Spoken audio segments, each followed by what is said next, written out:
People's Magazine began in the early 70s. Their editor declared that they would have the following mission statement. Young is better than old. Pretty is better than ugly. Rich is better than poor. TV is better than music. Music is better than movies. Movies are better than sports. Anything is better than politics. And nothing is better than a celebrity who has just died. That statement has shaped our society massively over the last 40 years to the extent that our society has become narcissistic to the extreme with selfies on Facebook and an absolute fascination with 140 characters of a Twitter post from celebrities who share everything from their last meal to the current sexual conquest that they're experiencing. These are the people who are shaping our rational thoughts, and the societal changes are clear to see. We are now a society of people who can't concentrate for long on the real issues and therefore condemned to making the same mistakes that our forebears made. Today, if it's not a soundbite of 3 to 5 seconds, it's not worth our time. The Newsroom TV program featured this problem in their first episode. How do we share real news on matters of consequence when we have such a focus on the trivial, such as what a celebrity was wearing in most news segments? Seriously, do we care about a cat being rescued from a tree when news about children being murdered in Syria is bypassed? The reality is that viewers leave the broadcast if it becomes too serious or too full of information. Loss of viewers means loss of income. Real news is now infotainment with larger-than-life characters who give us their version of the news. Whatever happened to true facts being intensively researched and then shared? I enjoy watching French news on SBS. The difference between French news and our news is striking.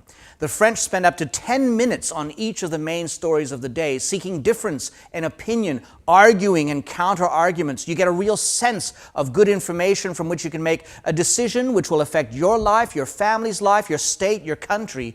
The focus is not on celebrity, but on what values the society of France has and how the news affects it.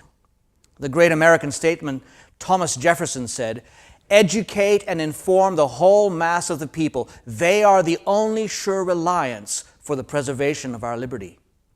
Jefferson meant that an informed public would ensure good government and good laws, with the public holding officials to account. Seems that there is no longer that value. It's no longer being upheld in our celebrity-driven 24/7 news cycle. What does that mean for a public that is now uninformed? It means fear-driven decisions with statistical anomalies being given greater value than actual reality. Ellen White suggests a way in which we can arrest this. We have nothing to fear for the future except as we shall forget the way the Lord has led us and His teaching in our past history. When we remember the way that God has given us success in the past, we will then choose to rely on His direction in the future. I like that statement as it takes the worry and the fear of the future out of our hands and puts it squarely back into the hands of the Almighty. It also takes the personality-driven context of our society and throws it out by saying that God is in control, not some celebrity and their opinion. I find that very satisfying and very comforting. It gives peace to know that God, not humans, are in control. That is God who defines what true success, not some 15-minute celebrity. Ellen White gives us 2 further antidotes. The only defense against evil is the indwelling of Christ in the heart through faith in His righteousness. Unless we become vitally connected with God, we can never resist the unhallowed effects of self-love, self-indulgence, temptation to sin. We may leave off many bad habits for the time. We may part company with Satan, but without a vital connection with God through the surrender of ourselves to Him, moment by moment, we shall be overcome without a personal acquaintance with Christ and a continual communion. We are at the mercy of the enemy and shall do his bidding in the end.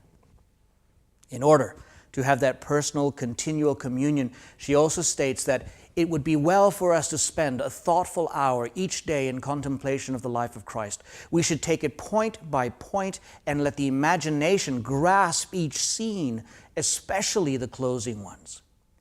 When our hearts and our minds are continually connected to God, then the personality-driven celebrity culture of our society will not have the impact on our lives that is intended. We will focus on real news, not gossip, real stories, not conspiracies, real values, not false ones, and we will understand true success, not the society's version of it. In direct contrast to the People's Magazine's mission statement, which I started this taping with, is Christ's mission statement from the Gospel of Luke, chapter 4.